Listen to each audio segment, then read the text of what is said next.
شاهدنا القمه اللي جمعات بين مانشستر سيتي الانجليزي ونادي ريال مدريد الملكي ديال دوري ابطال اوروبا اللي انتهت المباراه 1-1.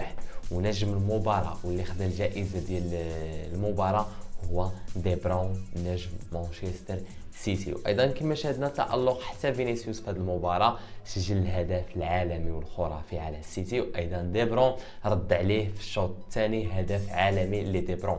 الخوت الحسم غادي يكون في الملعب الاتحاد، الملعب الانجليزي ديال مانشستر سيتي الاربعاء المقبل ان شاء الله. غادي يكون الحسم الاربعاء. وفي نظركم نتوما كيفاش جاكم المباراه ديال اليوم ديال السيتي والريال؟ واش ان الريال قادره ان في الاتحاد تقلب الطاوله على نادي مانشستر سيتي، او مانشستر سيتي قادره على ريال مدريد؟ وكما سمعنا المؤتمر الصحفي ديال انشيلوتي مدرب ديال الريال، وايضا غوارديولا مدرب ديال السيتي. غوارديولا قال جمال جبلي انه ريال مدريد خصم صعيب صعيب صعيب بزاف. الخوت ديالي بلبلوها في التعليق على المباراه ديال الاياب. في نظركم واش السيتي ولا الريال غادي نشوفوه في الفينال هذا الموسم في الملعب ديال تركيا؟